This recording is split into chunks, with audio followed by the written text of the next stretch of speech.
अस्सलाम वालेकुम, मैं हूं जाबिर बेग। आप देख रहे हैं YouTube channel Beg TV. Imran Khan साहब ने जेल के अंदर से बड़ा अहम पैगाम जारी किया है और उन्होंने कहा है कि इस्लामाबाद कत्ले आम को भुलाया नहीं जाएगा। ये कत्ल जवानों से जिसने भी करवाया है उसे माफ नहीं किया जाएगा। और इतवार वाले रोज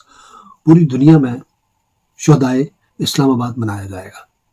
हज़रात, ये बहुत बड़ा पैगाम है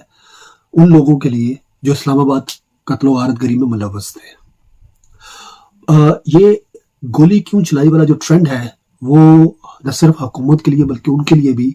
जिन्होंने गोली चलाई थी उन सब के लिए दर्द सर बन गया है। इंटरनेशनल मीडिया ने इसके मुतल्लिक बहुत सारी जो हकायक थे जो पाकिस्तानी मीडिया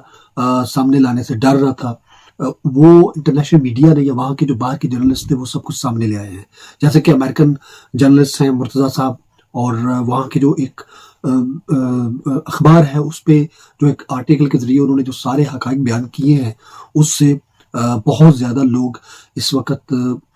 खुलकर उनको बोलने का मौका मिल गया है और वो सारे हकायक सामने आ गए हैं कि सारे पस मंज़र के पीछे कौन था, प्लानर कौन था, किसने ये सारी प्लानिंग की थी कि इतने ज़्यादा लोगों को ये वहाँ पे गोलियां मारी गई। और जो 12 की तादाद शुहदा की है उसमें बहुत ज़्यादा चांसेस हैं कि बहुत ज़्यादा और भी लोग शहीद हुए हैं। लेकिन देखिए, बदकिस्मती ये है कि इमरान खान साहब जैसा दलेर आदमी, बहादुर लीडर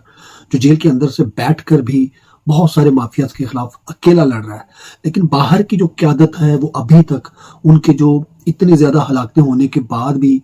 कि वो हुकूमत पे चढ़ के दौड़ बोलते या जिन्होंने गोलियां चलाई हैं उनके ऊपर प्रेशर बिल्डअप करते, वो अभी भी बहुत ज़्यादा कंप्रोमाइज़ नज़र आ रहे हैं। और ऐसे मौके पे जबकि अपने शहदा की उनके मुतल्लिक जवाब हासिल करते, उनके साथ जुल्म और ज़्यादती का जो मामला किया गया उससे सवाल करते, वो बिल्कुल घबराए हुए, डरे सहमे हुए और कंप्रोमाइज़ लगते हैं और कोई भी आवाज़ कहीं भी किसी प्लेटफॉर्म पे भी इतनी बड़ी आवाज़ बुलंद नहीं कर रहे।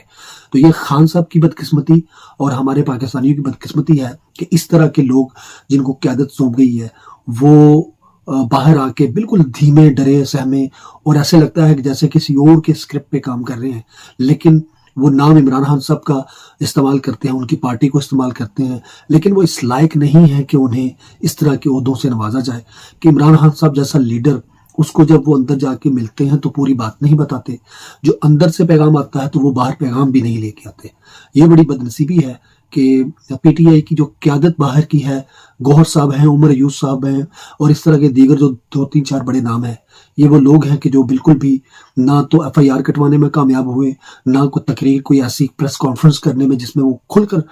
इन जो शुहदा हैं जिनको कत्ल किया गया है उनके मुतल्लिक बात करें, ना ही ये जो अमेरिकन एक खबर जो उन्होंने ब्रेक की है, जो एक आर्टिकल छपा है जिसके अंदर ये सारे हकायक बयान किए गए, ना उसके ऊपर कोई बात कर रहे हैं, बिल्कुल भी कोई प्रेशर बिल्डअप नहीं कर रहे कि जिन्होंने ये सारा कुछ किया है उल्टा वो उनके ऊपर चढ़ के बोल रहे हैं, वो चढ़ के दौड़ रहे हैं। उसकी वजह सिर्फ इनकी कमजोरी है, इनकी खामोशी है जो ये जाहिर करती है कि ये कंप्रोमाइज्ड है और ये उनका स्क्रिप्ट बोलते हैं।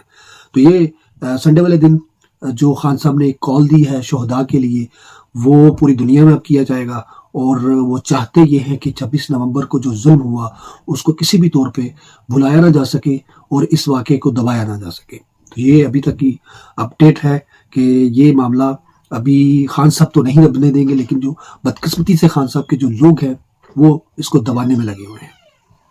अब तक के लिए इतना ही। अल्लाह हाफ़िज़।